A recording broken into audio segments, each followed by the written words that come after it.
আজকে আবির্ভূত হলেন। আসলে ব্যাপারটা হচ্ছে এই যে বুধবারে আমার ক্লাস ছিল, কিন্তু ওই দিনটায় আমি হঠাৎ করে একটা বিশেষ কারণে থাকতে পারবো না। সেই জন্য মহাপ্রজ্ঞানন্দজিকে অনুরোধ করেছিলাম, তা উনি আজকে ওনার ক্লাসটা আমি নিয়ে নিচ্ছি, আর আমার যে দিনটায় উনি পাঠ করবেন সেইটাই। হ্যাঁ, বই নেই, ঠিক আছে, ঠাকুরের কথা শুনলেও অনেক হবে, বই না থাকলেও, বই থাকলে ভালো, কিন্তু শুনলেও খারাপ কি। আমরা যুগপ্রয়োজন এই চ্যাপ্টারটাই পড়ছিলাম, তা সেই চ্যাপ্টারের যে মূল জায়গাটা, সেই জায়গাটা কিছুটা আমরা পড়েছিলাম। শারদানন্দজি মহারাজ এই যুগপ্রয়োজনের যুগপ্রয়োজনের আলোচনায় আরেকটি কথা বলবার চেষ্টা করেছেন একেবারে শেষের দিকে, সেইটি বলে এই অধ্যায়টি আমাদের শেষ হবে এবং আমরা পরের অধ্যায়টি শুরু করব। মহারাজ বলছেন, পাশ্চাত্যের ভারতাধিকারের দিন হইতে ভারতের জাতীয় ধনবিভাগ প্রণালীতে যে একটা বিশেষ পরিবর্তন উপস্থিত হইবে, ইহা স্বাভাবিক এবং অবশ্যম্ভাবী। কিন্তু ভারতের জাতীয় জীবনের ওই ভাগমাত্র পরিবর্তিত করিয়াই পাশ্চাত্য প্রভাব নিবৃত্ত হয় নাই। প্রাচীনকাল হইতে যে সকল মূল সংস্কার লইয়া ভারতী ব্যক্তি ও জাতিগত জীবন পরিচালিত করিতেছিল, সেই সকলের মধ্যে ওই প্রভাব এক অপূর্ব ভাব পরিবর্তন উপস্থিত করিল। পাশ্চাত্য বুঝাইল ত্যাগের জন্য ভোগ, একথা পুরোহিতকুলের স্বার্থসিদ্ধির জন্য উদ্ভূত হইয়াছে। পরজীবনের ও আত্মার অস্তিত্ব স্বীকার এক প্রকার কবি কল্পনা। সমাজের যে স্তরে মানব জন্মগ্রহণ করিয়াছে, সেই স্তরেই সে আমরণ নিবদ্ধ থাকিবে। ইহা অপেক্ষা অযুক্তিকর অন্যায় নিয়ম আর কি হইতে পারে। ভারত ক্রমে তাহাই বুঝিল এবং ত্যাগ ও সংযম প্রধান পূর্ব জীবন লক্ষ্য পরিত্যাগ করিয়া অধিকতর ভোগলাভের জন্য ব্যগ্র হইয়া উঠিল। ঐরূপে উহাতে পূর্ব শিক্ষা দীক্ষার লোপ পাইল এবং নাস্তিক্য, পরানুকরণ প্রিয়তা ও আত্মবিশ্বাস রাহিত্যের উদয় হইয়া উহাকে মেরুদণ্ডহীন প্রাণীর তুল্য নিতান্ত নির্বীর্য করিয়া তুলিল। ভারত বুঝিল সে এতকাল ধরিয়া যাহার হৃদয়ে বহন করিয়া যত্নে অনুষ্ঠান করিয়াছে, তাহা নিতান্ত ভ্রমসংকুল। বিজ্ঞান বলে বলিয়ান পাশ্চাত্য তাহার সংস্কার সমূহকে অমার্জিত ও অর্ধবর্বর বলিয়া যে রূপ নির্দেশ করিয়াছে, তাহাই বোধহয় সত্য। ভোগ লালসা মুগ্ধ ভারত নিজ পূর্বে ইতিহাস ও পূর্ব গৌরব বিস্মৃত হইল। স্মৃতিভ্রংশ হইতে তাহার বুদ্ধি নাশ উপস্থিত হইল এবং উহা তাহার জাতীয় অস্তিত্বের বিলোপ সাধন করিবার উপক্রম করিল। আবার ঐহিক ভোগলাভের জন্য তাহাকে এখন হইতে পরমুখাপেক্ষী হইয়া থাকিতে হওয়ায় উহার লাভও তাহার ভাগ্যে দূর পরাহত হইল। ঐরূপে যোগ ও ভোগ উভয় মার্গ হইতে ভ্রষ্ট হইয়া কর্ণধারশূন্য তরণীর ন্যায় সে পরানুকরণ করিয়া বাসনা বাত্যাভিমুখে যথা ইচ্ছা পরিভ্রমণ করিতে লাগিল। বাসনা বাত্তা, বাত্তা মানে ঝড়, বাসনারূপ ঝড়ের দিকে, এটা হচ্ছে তার মানে। মহারাজ এখানে একটা স্বাভাবিকভাবেই যে বক্তব্য উপস্থাপিত করেছেন, সে বক্তব্যটা খুব স্পষ্ট। সেটা হচ্ছে এই যে পাশ্চাত্যের জীবন চর্চা, পাশ্চাত্যের জীবনানুশীলন, সেটি কিন্তু বস্তুতপক্ষে আমাদের পাশ্চাত্যের যে নিজস্ব সংস্কৃতি, সেই সংস্কৃতিরই অনুসারী হয়েছিল। কি সেই সংস্কৃতি? সেই সংস্কৃতি খুব স্বচ্ছভাবে, সুনির্দিষ্টভাবে এই কথা বলেছে যে ঈশ্বর, পরকাল ইত্যাদিতে বিশ্বাস করার কোনো প্রয়োজন নেই। সে সংস্কৃতি খুব স্পষ্টভাবে এটা নির্দেশ করেছে যে আমাদের যে সংসার, সেই সংসারে আমাদের যে ভাবনা, আমাদের যে জীবনধারা, জীবন পথে চলা, এই সমস্ত কিছুতেই একটা মূল জায়গা খুব গুরুত্বপূর্ণ, সেটা হচ্ছে ভোগ এবং ঐহিক ভোগ, খুব স্পষ্টভাবে ঐহিক ভোগ। অর্থাৎ এই পৃথিবীটাকে যত ভালো করে পারবো আমরা তৈরি করব, এবং তৈরি করে এই পৃথিবীটাকে আমরা যত ভালো করে পারবো আমরা সেটিকে সেটিকে ভোগ করবার চেষ্টা করব। এটি পাশ্চাত্য জগৎ বারবার বলে এসেছে, বিশেষত আধুনিক কালে। পৃথিবী যত পাল্টেছে, বিজ্ঞান ও প্রযুক্তির যত উন্নতি হয়েছে, সমাজবিদ্যা, সাহিত্য, শিল্প, সংস্কৃতির মাধ্যমে ভাবনা চিন্তা যত এগিয়েছে, পাশ্চাত্য এই উদ্দেশ্যটাকে স্পষ্ট করে দিয়েছে যে আমাদের এই জীবন, এই পৃথিবী, এই সমাজ তাকে উন্নত করতে হবে। এটা খারাপ বলেছে তা কিন্তু নয়। শুনতে পাচ্ছেন? ধরুন আমাদের পৃথিবীতে অনেক অসাম্য ছিল, সত্যিকারের অর্থেই অর্থনৈতিক দিক থেকে প্রচুর অসাম্য ছিল, আজও আছে। সামাজিক দিক থেকে অনেক ভেদাভেদ ছিল, আজও আছে। বর্ণের ওপর যে একটা ভেদাভেদ, সেটা খুব প্রবল আকারে ছিল। এটা যদি ধরি আমাদের সামাজিক বিভিন্ন বৈষম্য, ভেদাভেদের ইতিহাস, তার সঙ্গে আমাদের জীবনযাত্রার মানও তো তেমন উন্নত ছিল না। আজকের তুলনায় যদি আপনারা 200 বছর পিছিয়ে যাই আমরা, তাহলে বুঝতে পারি 200 বছরের আগে মানুষ যেভাবে থাকতো তার চেয়ে এখন আমরা অনেক ভালোভাবে আছি। ইলেকট্রিসিটি এসে গেছে, আরও চারিদিক থেকে নানান উন্নতি হয়েছে, গাড়ি ঘোড়া সব কিছুতে ভাবাই যায় না, এবং প্রতিদিন সেটা আরও উন্নত হয়ে চলেছে। আগে তো আপনারা কামারপুকুর জয়রামবাটি গেছেন, কতক্ষণ লাগতো বলুন, আর এখন কতক্ষণ লাগছে সেটা বলুন, তাই না? আগে আমরা দুর্গাপুর যেতাম, আমার মনে আছে 20 বছর আগে যখন দুর্গাপুর যেতাম, উড়িয়ে বাবা, এমনি গাড়ি করে যদি যেতে হতো 5 ঘন্টা, 5.5 ঘন্টা, 6 ঘন্টা লেগে যেত। আর এখন তো দুর্গাপুর পৌঁছে যাচ্ছি 2 ঘন্টার মধ্যে। হ্যাঁ, কামারপুকুর জয়রামবাটিও রাস্তা চওড়া হচ্ছে। আমি বলছি একটা দৃষ্টান্ত মাত্র, কিন্তু সব দিক থেকে এটি হচ্ছে। এটি কিন্তু পাশ্চাত্য সভ্যতার নিজস্ব বক্তব্য এবং তার ফল। এইটা ভারতবর্ষের বুকেও কিন্তু ইংরেজরা নিয়ে এসেছিল। এই যে আমরা এই উন্নতির দিকে এগোচ্ছি, আমরা কিন্তু সত্যি অত ঐহিক উন্নতির দিকে নজর দিইনি, একেবারে দিইনি বলা যাবে না। আমাদের পুরাতন সভ্যতা যা নিদর্শন আমরা পাই, হরপ্পা সভ্যতা, মহেঞ্জোদারো সভ্যতা বা তার পরবর্তী বৈদিক সভ্যতার যেসব নিদর্শনগুলো আমরা পাই, সে নিদর্শনগুলো অত্যন্ত চমৎকার। মানে এটা মনে করার কারণ নেই সেগুলো খুব অনুন্নত সভ্যতা ছিল, কিন্তু এটা তো সত্যিকারের কথা যে আজকের তুলনায় অনেক অনুন্নত ছিল। এটাও সত্যিকারের কথা যে ঐহিক সভ্যতার উন্নতির দিকে নজর দেওয়ার পুরো পরিকল্পনা সেটা কিন্তু সব মানুষ করেনি। আমাদের মুনি ঋষিরা যা কুটিরে থাকতেন তাতেই তাদের চলে যেত, মোটামুটি খেতে পড়তে পারলেই তাদের আর অসুবিধা ছিল না। মানে সমস্ত সমাজটাই ছিল অনেক বেশি বিমুখী, ঈশ্বরের উপর নির্ভরশীল। রাজারাজরাদের ক্ষেত্রেও এই প্রমাণ পাওয়া যায়। তারা যদিও রাজ্য চালাতেন, কিন্তু একেবারে তাদের একটা অদ্ভুত রকমের ঈশ্বর নির্ভরতা ছিল। ওই মহারাষ্ট্রের বিখ্যাত মহারাজ শিবাজি মহারাজ, তাঁর যে জীবনের কথা পাওয়া যায় সেটা তো আমরা পরিষ্কার দেখেছি। তিনি তাঁর গুরু করেছিলেন গুরু রামদাসকে। তা একদিন গুরু রামদাস রাস্তা দিয়ে যাচ্ছেন, তা শিবাজি দেখছেন তার দুর্গ প্রাকারে দাঁড়িয়ে তানাজির সঙ্গে দাঁড়িয়ে আছেন, আর দেখছেন যে গুরু রামদাস ভিক্ষা করছেন। শিবাজির কীরকম একটা মনে হলো যে এ আবার কি, আমি তো যার শিষ্য,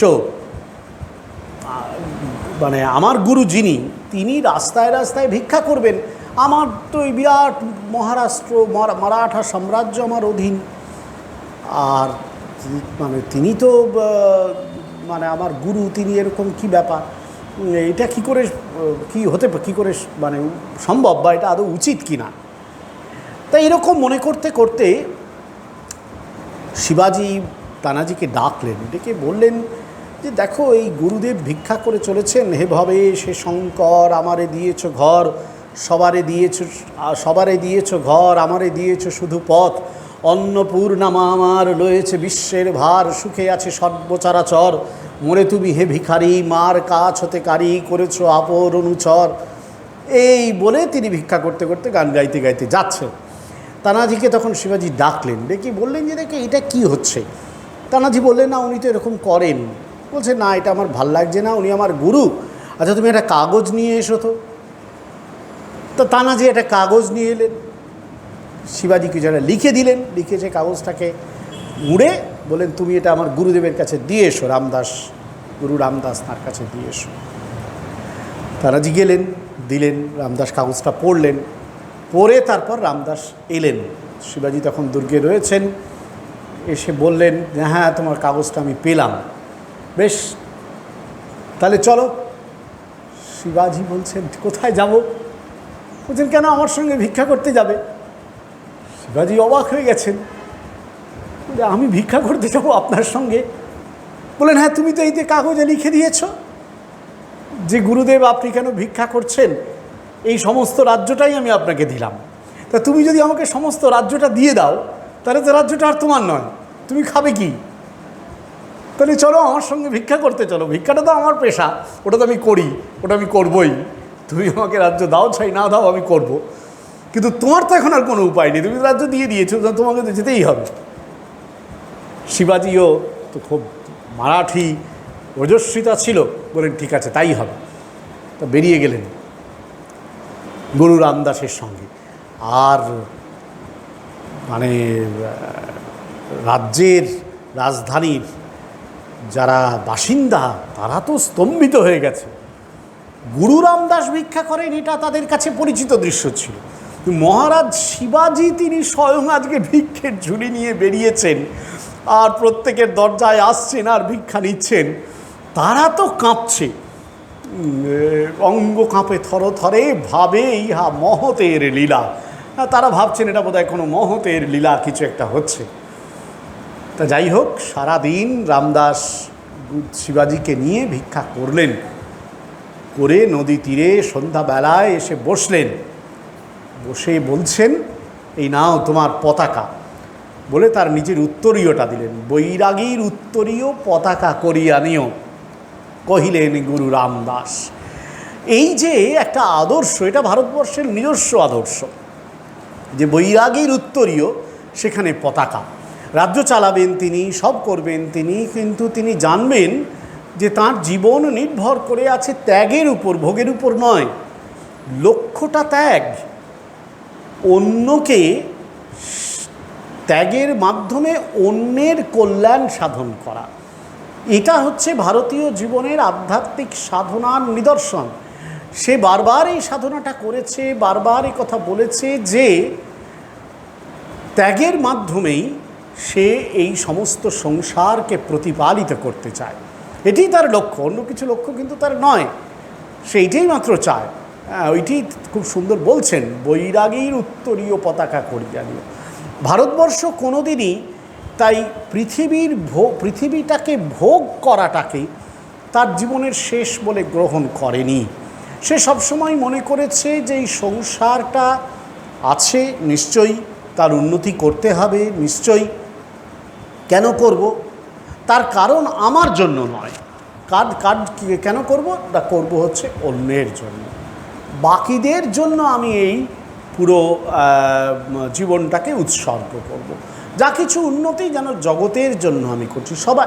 এটা ভারতবর্ষের আদর্শ এবং এটাই তার আধ্যাত্মিক আদর্শ। স্বামীজি বলেছিলেন, ত্যাগ ও সেবা ভারতীয় জীবনের মূল আদর্শ। এটি ভারতবর্ষ দীর্ঘকাল ধরে লালন পালন করে এসছে। এটা আমাদের ধরুন আমরা অশোকের জীবনে দেখেছি, হর্ষবর্ধনের জীবনে দেখেছি, মহারানা প্রতাপের জীবনে দেখেছি, মহারাজ শিবাজির জীবনে দেখেছি, আরও ভারতবর্ষে যত এরকম এসছেন তারা অনেকেই এটি অনুসরণ করবার চেষ্টা করেছেন। এটি তাদের একটা সাধারণ লক্ষ্য রূপে ছিল। পাশ্চাত্য কিন্তু চিরকাল ভোগকেই তার মূল প্রাধান্য দিয়ে এসেছে। মহারাজ সেইটা এখানে বলছেন। সেই ধারাটা ঊনবিংশ শতাব্দীতে ব্রিটিশের মাধ্যমে আমাদের কাছে এসে পৌঁছেছিল। আমাদের দেশের মানুষেরাও কিন্তু ভাবতে শুরু করেছিল যে ইহ জগতের উন্নতি একমাত্র উন্নতি, অন্য কোনো দিকে লক্ষ্য দেওয়ার দরকার নেই। এটি তাদের মূল বক্তব্য, মানে একটা ধারণা হয়ে উঠেছিল। বিশেষত ব্রিটিশের স্কুল কলেজে যারা পড়াশোনা করত তারা এই ইহজগতের উন্নতিটাকেই এক এবং একমাত্র বলে বেড়েছিল। এটা অস্বীকার করার নয়, এটাকে বাদ দিতে বলা হচ্ছে না, কিন্তু এটাকেই এক এবং একমাত্র করে নেওয়াটা উচিত কিনা সেইটাই প্রশ্ন উঠছে। মহারাজ এই প্রশ্নটাই এখানে তুলেছেন। তারপর বলছেন, তখন চারিদিক হইতে রব উঠিল, ভারতের জাতীয় জীবন কোনো কালেই ছিল না। পাশ্চাত্যের কৃপায় এতদিনে তাহার ওই জীবনের উন্মেষ হইতেছে, কিন্তু উহার পূর্ণ আবির্ভাবের পথে এখনও অনেক অন্তরায় বিদ্যমান। ওই যে উহার দুর্নিবার্য ধর্ম সংস্কার, উহাই উহার সর্বনাশ করিয়াছে। ওই যে অসংখ্য দেবদেবীর পূজা, ওই পৌত্তলিকতাই তাহাকে এতদিনে উঠিতে দেয় নাই। উহার বিনাশ করো, উচ্ছেদ করো, তবেই ভারতী সজীব হইয়া উঠিবে। ঈশাহী ধর্ম এবং তদনুকরণে একেশ্বরবাদ প্রচারিত হইতে লাগিল। পাশ্চাত্য অনুকরণে সভাসমিতি গঠিত হইয়া প্রাণহীন ভারতকে রাজনীতি, সমাজতত্ত্ব, বিধবা বিবাহ, স্ত্রী স্বাধীনতার উপকারিতা প্রভৃতি নানা কথা শ্রবণ করানো হইল, কিন্তু তাহার অভাববোধ ও হাহাকার নিবৃত্ত না হইয়া প্রতিদিন বর্ধিত হইতে লাগিল। রেলওয়ে, টেলিগ্রাফ, পাশ্চাত্য সভ্যতার যত কিছু সাজ সরঞ্জাম একে একে ভারতে উপস্থিত করা হইল, কিন্তু বৃথা চেষ্টা। যে ভাব প্রেরণায় ভারত সজীব ছিল তাহার অনুসন্ধান এবং পুনঃপ্রবর্তনের চেষ্টা ওই সকলে কিছুমাত্র হইল না। ঔষধ যথাস্থানে প্রযুক্ত হইল না। রোগের উপশম হইবে কি করে? ধর্মপ্রাণ ভারতের ধর্ম সজীব না হইলে সে সজীব হইবে কিরূপে? পাশ্চাত্যের ভাব প্রসারে তাহাতে যে ধর্মগ্লানি উপস্থিত হইয়াছে, নাস্তিক পাশ্চাত্যের তাহা দূর করিবার সামর্থ্য কোথায়? স্বয়ং অসিদ্ধ হইয়া পাশ্চাত্য অপরকে সিদ্ধ করিবে কি করে, কিরূপে? এইটি মহারাজের একটি খুব চমৎকার বক্তব্য, যেখানে মহারাজ স্পষ্ট বলছেন যে এই যে ঊনবিংশ শতাব্দীর ব্রিটিশরা এলো, পাশ্চাত্য সভ্যতা এলো, ইউরোপীয় সভ্যতা এলো, এরা কিন্তু প্রথম আমাদের ধর্মে আঘাত আনল।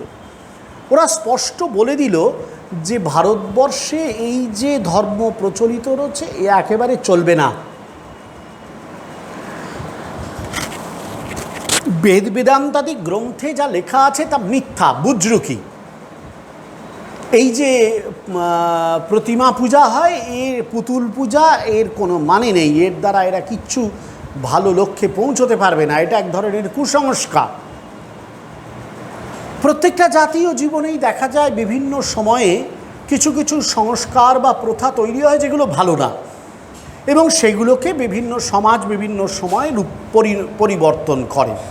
ভারতের সমাজে এরকম কিছু বাজে প্রথা তৈরি হয়েছিল, বিধবা বিবাহ, সতীদাহ, বাল্যবিবাহ ইত্যাদি তৈরি হয়েছিল। সেগুলোকে ওরা টার্গেট করলেন, করে বললেন এই যে ভারতের ধর্ম, সেই কারণে এগুলো তৈরি হয়েছে। ওরা কিন্তু কখনো এটা বললেন না যে প্রাচীন ভারতবর্ষে খনা, লীলাবতী, গার্গী, মৈত্রেয়ী জন্মগ্রহণ করেছিলেন। ওরা কিন্তু কখনো বললেন না যে প্রাচীন ভারতবর্ষে, এমনকি মধ্যযুগের ভারতবর্ষেও স্বাধীন চেতা রানীর দেখা পাওয়া যায়। এটা কিন্তু কখনো বলা হলো না। এটা কিন্তু কখনো বলা হলো না যে প্রাচীন ভারতবর্ষে বৌদ্ধ সংঘে সন্ন্যাসী, সন্ন্যাসিনী সবাই ছিলেন। অর্থাৎ ভারতবর্ষের অতীত কালের যা কিছু উন্নতি তার কোনোটার দিকে দৃষ্টি আকর্ষণ করা হলো না। ভারতবর্ষের জাতীয় জীবনের যা কিছু অবনতি, ভুল, খারাপ দিক, সেগুলোর দিকে দৃষ্টি আকর্ষণ করা হলো। মজাটা হচ্ছে এটা কিন্তু প্রত্যেক জাতির ইতিহাসেই ঘটে। প্রত্যেক জাতির ইতিহাসেই দেখা যায় সময় পেরোতে পেরোতে ভালো জিনিসের সঙ্গে সঙ্গে কিছু মন্দ জিনিস উঠে আসে। প্রত্যেক জাতি কি করে, সেই মন্দ জিনিসগুলোকে ত্যাগ করে। একটা সময়ে বুঝতে পারে যে এগুলো খারাপ, এগুলো আমার উন্নতির অন্তরায়, সুতরাং এগুলোকে ত্যাগ করা উচিত, সেটা করে। ভারতবর্ষও কিন্তু তখন সেটা বুঝতে পারছিল, কিন্তু ব্রিটিশরা এসে আমাদেরকে ওইটি চোখে আঙুল দিয়ে দেখিয়ে আরও বেশি করে ওইটিকেই প্রচার করতে লাগলো। ভারত সম্পর্কে বিদেশে তারা এইটাই কেবল প্রচার করতে লাগলো। এই যে প্রচারটা করতে লাগলো, এর ফলে ভারতবর্ষের ইতিহাস সম্বন্ধে একটা বিকৃত ধারণা তৈরি করা হলো। ভারতবর্ষের ধর্ম চেতনার সম্বন্ধে একটি বিকৃত ধারণা তৈরি করা হলো। এটা ভারতবর্ষ নয় যেটা তারা তৈরি করলেন, ইচ্ছা করে তৈরি করলেন, এবং তারা বললেন যে খ্রিস্টান ধর্মই একমাত্র ভারতের মুক্তির পথ হতে পারে। শ্রীরামপুর আছে এখানে কাছে, শ্রীরামপুর, ওখানে শ্রীরামপুর মিশন প্রতিষ্ঠা হয়েছিল। সেখান থেকে বাইবেল বাংলায় অনুবাদ করে বেরোলো। ওরা তো ভালো বাংলা জানতো না, অল্প অল্প শিখেছে। সেখানে লেখা আছে সকল ধর্মগ্রন্থের মধ্যে আমাদিগের বাইবেল উত্তম ধর্মগ্রন্থ। উত্তম মানে হচ্ছে উত্তম, উত্তম লিখতে পারেনি, লিখেছে উত্তম, উত্তম ধর্মগ্রন্থ। খ্রিস্টই একমাত্র ও উত্তম দেবতা। এই যে স্পষ্ট তারা প্রচার করতে শুরু করলেন যে খ্রিস্ট ধর্মই, এটা একটা সুনির্দিষ্ট উদ্দেশ্য নিয়ে তাদের রাজনৈতিক অর্থনৈতিক যে সাম্রাজ্য, সে সাম্রাজ্যটি প্রতিষ্ঠা করবার জন্যে তারা এই ধর্মীয় সাম্রাজ্যবাদ, সাংস্কৃতিক সাম্রাজ্যবাদ সেটিকে নিয়ে এলেন, যাতে ভারতবাসীর মেরুদণ্ডকে ভেঙে দেওয়া যায়। মেকলে সাহেব কিন্তু এটা জানতেন যে এই ঘটনাটি ঘটানো সম্ভব, এবং সে কারণেই মেকলে সাহেব বলেছিলেন যে মানে স্পষ্ট এই আয়োজনটি করেছিলেন যে যেখানে ইংরেজি শিক্ষায় শিক্ষিত করা হবে। তার কারণ ওরা যদি নিজেদের শিক্ষায় শিক্ষিত হয়, ভারতীয়রা যদি নিজেদের শিক্ষায় শিক্ষিত হয়, ব্রিটিশের বশ মানবে না। ইংরেজি শিক্ষায় শিক্ষিত হলে বাইরে দেখতে থাকবে ভারতীয়, ভেতরে হয়ে যাবে ইংরেজ, তাহলে ইংরেজদের রাজত্ব চলবে। খ্রিস্টান ধর্ম যদি নেয়, হিন্দু ধর্ম যদি ছেড়ে দেয়, তাহলে তার অসুবিধা নেই। খ্রিস্টানদের দেশ ইংল্যান্ডের কথাই তারা শুনবে, ইংল্যান্ডকেই নিজের দেশ বলে মনে করবে, ভারতকে আর দেশ বলে মনে করবে না। লক্ষ্যটা খুব ভয়ানক রকমের খারাপ, তবে লক্ষ্যটা খুব স্পষ্ট ছিল তাদের। শরৎ মহারাজ এটি স্পষ্ট করে উল্লেখ করেছেন, এবং সেই জন্যই বলছেন যে পাশ্চাত্য কখনোই ভারতবর্ষের উদ্ধার করতে পারবে না।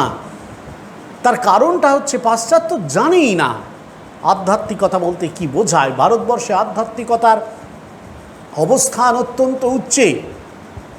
আধ্যাত্মিকতা বলতে ভারতবর্ষ যা বোঝে সেটি অনেক অনেক উপরে,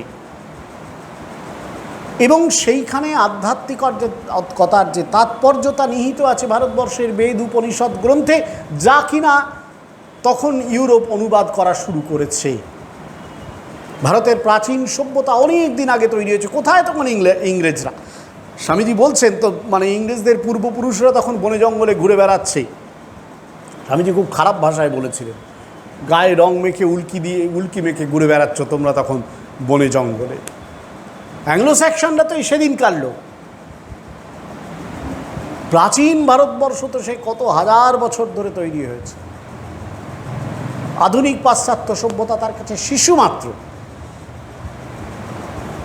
কিন্তু ব্রিটিশরা এটা জানতো, ইউরোপীয়রা এটা জানতো বলেই ভারতবর্ষের মেরুদণ্ড ভাঙার জন্য ওরা খ্রিস্টান ধর্মকে নিয়ে এসেছে, এই ভোগপ্রবণতাকে নিয়ে এসেছে, এই পাশ্চাত্য শিক্ষাকে নিয়ে এসেছে। শরৎ মহারাজ সেই দিকে আমাদের দৃষ্টি আকর্ষণ করলেন। তারপর বলছেন, পাশ্চাত্য অধিকারের পূর্বে ভারতের জাতীয় জীবনের যে কিছুমাত্র দোষ ছিল না এ কথা বলা যায় না, কিন্তু জাতীয় শরীর সজীব থাকায় ওই দোষ নিবারণের শতপ্রবৃত্ত চেষ্টাও উহাতে সর্বদা লক্ষিত হইবে। জাতি এবং সমাজের ভিতর এখন সেই চেষ্টার বিরোধ দেখিয়া বুঝিতে হইবে পাশ্চাত্য ভাব প্রসাররূপ ঔষধ প্রয়োগ রোগীর সহিত রোগীকেও সরাইতে বসিয়াছে। মজাটা হচ্ছে এই যে ভারতবর্ষে নিশ্চয়ই সমস্যা ছিল, এটা কখনো বলা যাবে না প্রাচীন ভারতে সবটাই ভালো ছিল, মোটেই না। মধ্যযুগের ভারতে সবটাই ভালো ছিল, মোটেই না। নিশ্চয়ই সেখানে ত্রুটি ছিল, সব জাতিরই থাকে। এগোবার পথে আধুনিককালেও কত ত্রুটি আমাদের দেশ ও জাতির মধ্যে দেখা যাচ্ছে। জাতি কী করে? নিজের সঙ্গে নিজে লড়াই করে সেগুলোকে সংশোধন করে। ভারতবর্ষও করেছে, অবশ্যই করেছে। আমাদের যখন কর্মকাণ্ড প্রবল হয়ে উঠল, যাগযজ্ঞাদি আচার আচরণ, আচার্য শঙ্কর এলেন, কর্মকাণ্ডবাদীদের বিরুদ্ধে প্রবলভাবে আক্রমণ করলেন। ভগবান বুদ্ধ এলেন, বেদের কর্মকাণ্ডের বিপক্ষে যুদ্ধ ঘোষণা করলেন। ভারতবর্ষ নিজের ত্রুটি চিরকাল সংশোধন করেছে। ছিল না এটা নয়, ভারতের জাতীয় জীবন ছিল। ভারত জাতি হিসেবে ভারতবর্ষের একটি নিজস্ব ভাবনা ছিল।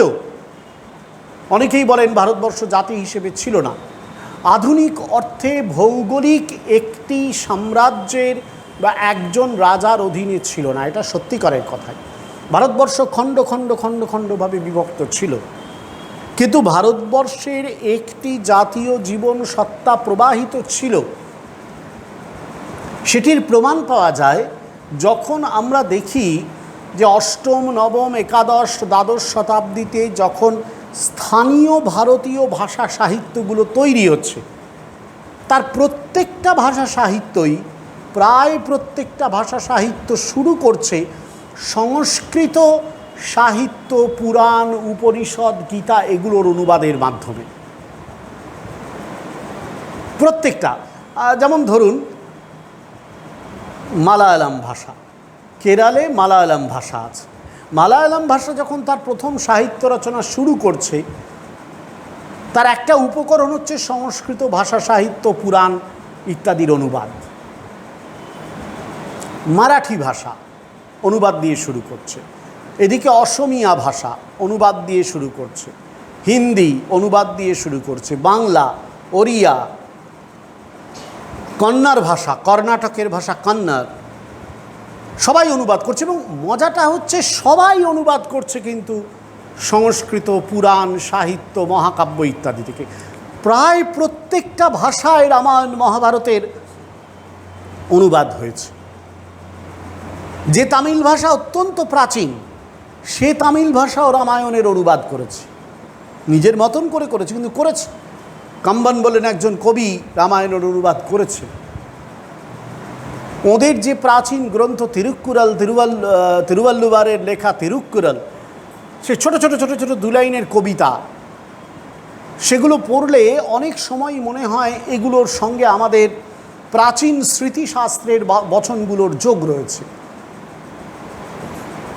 তার মানে এই যে ভারতীয় জীবন, আধ্যাত্মিকতাকে কেন্দ্র করে আবর্তিত হয়ে চলা ভারতীয় জীবন, যা প্রতিফলিত হয়েছিল আমাদের বেদে, আমাদের উপনিষদে, আমাদের মহাকাব্যে, আমাদের পুরাণে, সেটি ছড়িয়ে গিয়েছিল ভারতবর্ষের প্রান্তে প্রান্তে।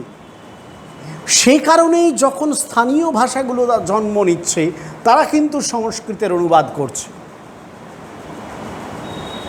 অর্থাৎ সংস্কৃত ভাষার সাহিত্যগুলো নিশ্চয়ই সেখানে আগে আগে ছিল, নাহলে অনুবাদ করবে কি করে তারা? এটা একটা অদ্ভুত ব্যাপার। হ্যাঁ, সংস্কৃত নিশ্চয়ই প্রচলিত ছিল, না হলে তো সংস্কৃত যদি তারা না জানতো অনুবাদ করবে কি করে? ওদের দেশের লোকেরাই করছে তো। কম্বন তো তামিলনাড়ুর মানুষ, পম্পা তিনি তো মধ্য ভারতের বা দক্ষিণ ভারতেরই লোক। এজুত হাছেন বলে একজন কেরালার মানুষ ছিলেন, এজুত হাছেন, তিনি রামায়ণ মহাভারতের অনুবাদ করেন, তিনি মালায়ালাম নিজেই। মানে তারা তো সংস্কৃত পড়েছিলেন, নাহলে তারা কী করে অনুবাদ করলেন? আমার বক্তব্য হচ্ছে যে এই যে ভারতীয় আধ্যাত্মিকতা কেন্দ্রিক সাহিত্য, সেটা সারা ভারতবর্ষে প্রচলিত ছিল বলে তারা জানতেন। তার মানে ভারতীয় আধ্যাত্মিকতার এই যে বাণী বা ভারতীয় আধ্যাত্মিকতা কেন্দ্রিক এই যে সংস্কৃতি, সেটা কিন্তু ছিল পরিচিত। এবং এটাই ভারতবর্ষের একটা সংজ্ঞাত। অনেক প্রাচীন গ্রন্থ, বিষ্ণু পুরাণ, সেখানে একটা শব্দই, একটা শ্লোক আছে, উত্তরম ইয়ৎ সমুদ্রস্য হিমাদ্রিশ্চৈব দক্ষিণম বর্ষম তদ ভারতম নাম ভারতীয়ত্র সন্ততিঃ। উত্তরম ইয়ৎ সমুদ্রের উত্তরে, হিমাদ্রির দক্ষিণে, এই হচ্ছে ভারতবর্ষ। একটা ভৌগোলিক মানচিত্রেরও তাদের ধারণা ছিল। আজকের মতন হয়তো অত সুনিপুণ ধারণা তারা তৈরি করতে পারেননি, কিন্তু ছিল। এবং এর ফলে একটা ভারতের জাতীয় চেতনা তৈরি হয়েছিল। সে চেতনাটা রাজনৈতিক চেতনা ছিল না, রাষ্ট্রীয়ভাবে ঐক্যবদ্ধ হওয়ার চেতনা হয়তো ছিল না, কিন্তু ধর্মীয় দিক থেকে, সাংস্কৃতিক দিক থেকে একটি অখণ্ড চেতনার অধিকারী ছিল। সে চেতনা ভারতবর্ষে অতি প্রাচীনকাল থেকে তৈরি হয়েছিল। বিস্তীর্ণ ভারত ভূমিতে সে চেতনা প্রবাহ বয়ে গিয়েছিল। তার ঐতিহাসিক প্রমাণ রয়েছে আমাদের প্রাচীন সাহিত্য, পুরাণ, উপনিষদ, ধর্মীয় গ্রন্থগুলোতে। এটা কিন্তু পাশ্চাত্যরা স্বীকার করতে চায়নি। করলে ওরা যে ক্রেডিট নিচ্ছে যে ভারতবর্ষ নামক একটা দেশ ওরা তৈরি করে দিয়ে গেছে, ভারতীয় নামক একটা জাতি ওরা তৈরি করিয়ে দিয়ে গেছে, এই ক্রেডিটটা যে ওদের কাছ থেকে চলে যাবে, সেই জন্য ওরা এটাকে স্বীকার করতে চায়নি। কিন্তু এটা বাস্তব সত্য, এটা ছিল। মহারাজ সেইটা খুব স্পষ্টভাবে আঙুল দিয়ে দেখিয়েছেন। বলছেন, অতএব দেখা যাইতেছে পাশ্চাত্যের ধর্মগ্লানি ভারতেও অধিকার বিস্তার করিয়াছে। বাস্তবিক ওই গ্লানি বর্তমান কালে পৃথিবীর সর্বত্র কতদূর প্রবল হইয়াছে তাহা ভাবিলে স্তম্ভিত হইতে হয়। ধর্ম বলিয়া যদি কোনো বাস্তব পদার্থ থাকে এবং বিধাতার নির্দেশে তল্লাভ যদি মানবের সাধ্যায়ত্ত হয়, তাহা হইলে বর্তমান যুগের ভোগপরায়ণ মানব জীবন যে উহা হইতে বহু দূরে বিচ্যুত হইয়া পড়িয়াছে, একথা নিঃসন্দেহ। বিজ্ঞান সহায়ে মানবের বর্তমান জীবন প্রসার মানবকে বিচিত্র ভোগ সাধন লাভে সমর্থ করিলেও তাহাকে যে শান্তির অধিকারী করিতে পারিতেছে না, তাহা ওই জন্য কে উহার প্রতিকার করিবে? পৃথিবীর ওই অশান্তি ও হাহাকার কাহার প্রাণে নিরন্তর ধ্বনিত হইয়া তাহাকে সর্বভোগ সাধন উপেক্ষাপূর্বক যুগোপযোগী নূতন ধর্মপথ আবিষ্কারে প্রযুক্ত করিবে? প্রাচ্য ও পাশ্চাত্যের ধর্মগ্লানি দূর করিয়া শান্তিময় নূতন পথে জীবন পরিচালিত করিতে মানবকে পুনরায় কে শিক্ষা প্রদান করিবে? গীতামুখে শ্রী ভগবান প্রতিজ্ঞা করিয়াছেন, জগতে ধর্মগ্লানি উপস্থিত হইলেই তিনি নিজ মায়া শক্তি অবলম্বনপূর্বক শরীরধারী রূপে প্রকাশিত হইবেন এবং ওই গ্লানি দূর করিয়া পুনরায় মানবকে শান্তির অধিকারী করিবেন।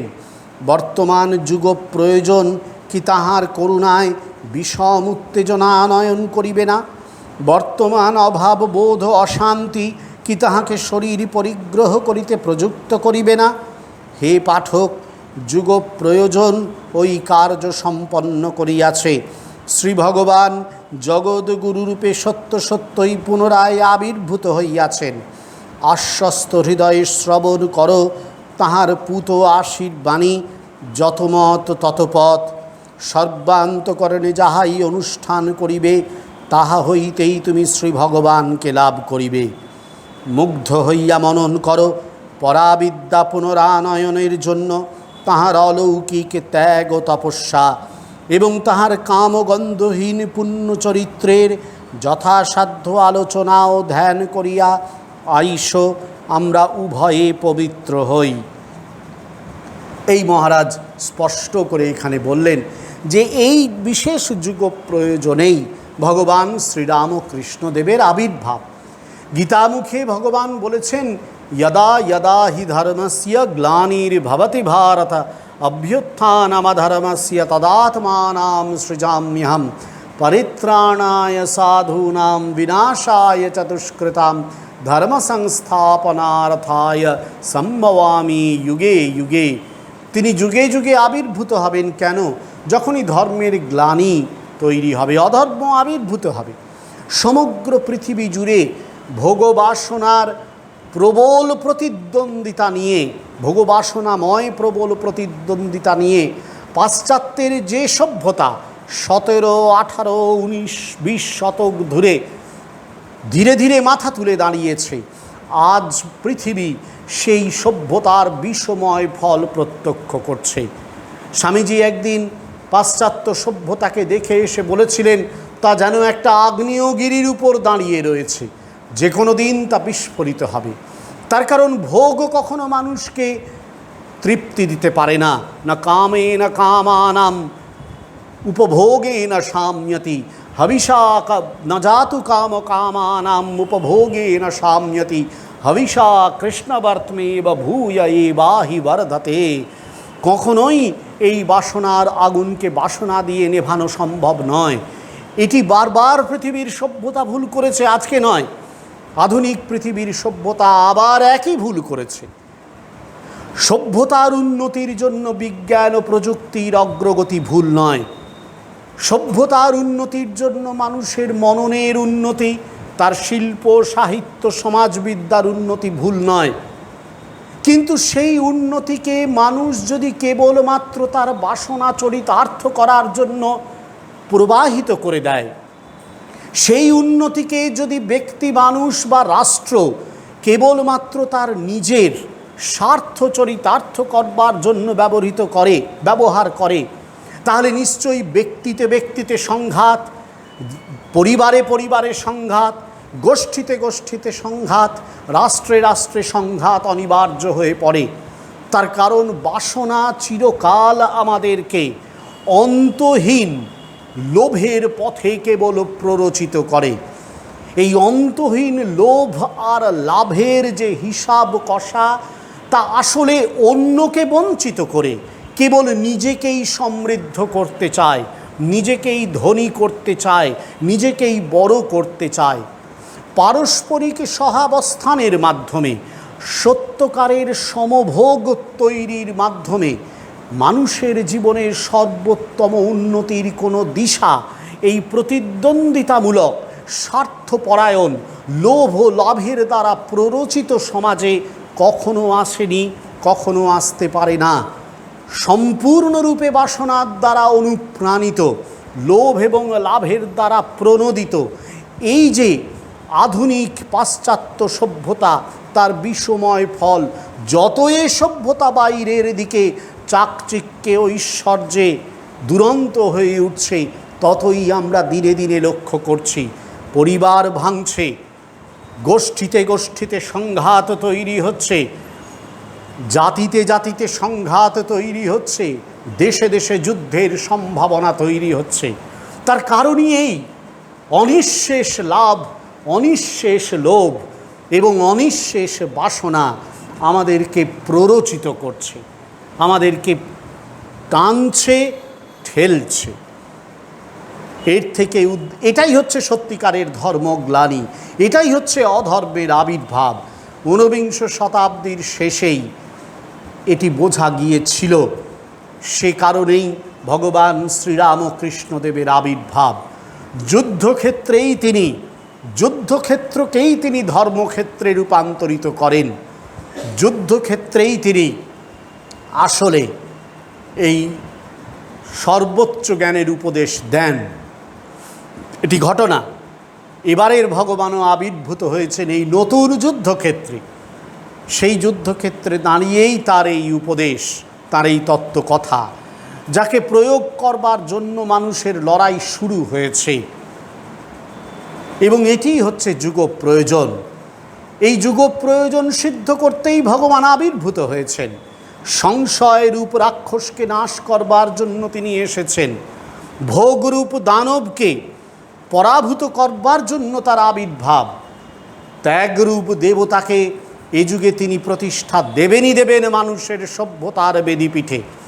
কত রক্তে, কত শ্রমে, কত গর্বে সে দেবতার প্রতিষ্ঠা হবে, কত তপস্যার বিনিদ্র রজনী কাটিয়ে সেই দেবতা প্রতিষ্ঠিত হবেন, তা আমার আপনার কারোর জানা নেই। কিন্তু দুর্গম অন্ধকার পথে দিতে হবে আলো, এ প্রত্যেকেরই তপস্যা। ভগবান সেই তপস্যা জন্য নিজে এসেছেন। স্থূল শরীরে সে তো কষ্ট বরণ করেছেন, সূক্ষ্ম শরীরে সে দুর্গম অন্ধকার পথে তিনি তপস্যা আজও করে চলেছেন।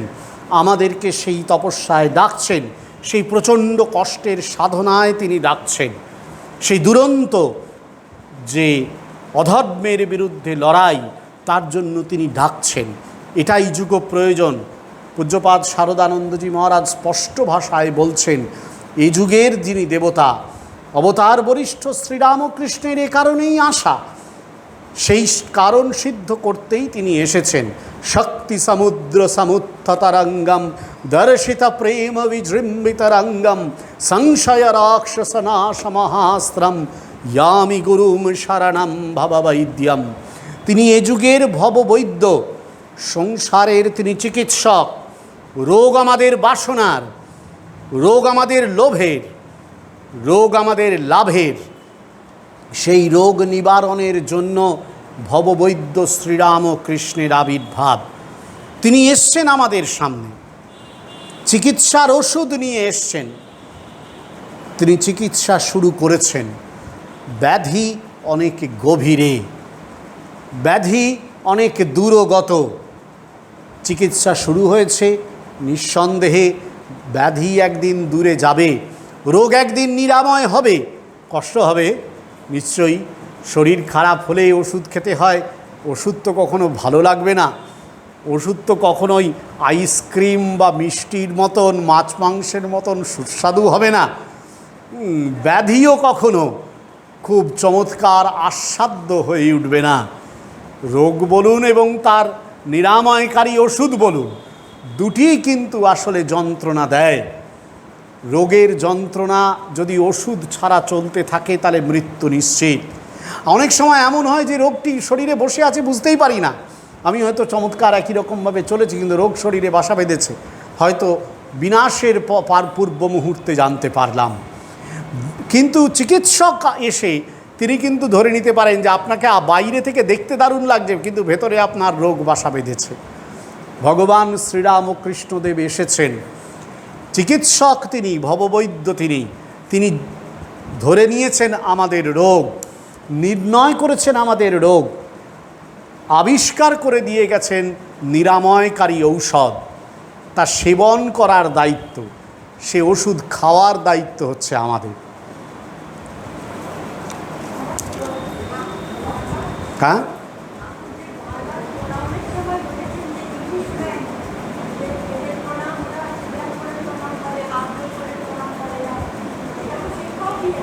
হ্যাঁ, সে তো সব দিক থেকে ওদের অহংকারটাকে নানানভাবে আঘাত করেছে।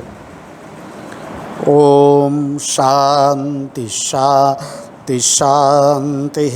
হরি ওম তৎসৎ। শ্রীরামকৃষ্ণার্পণমস্তু।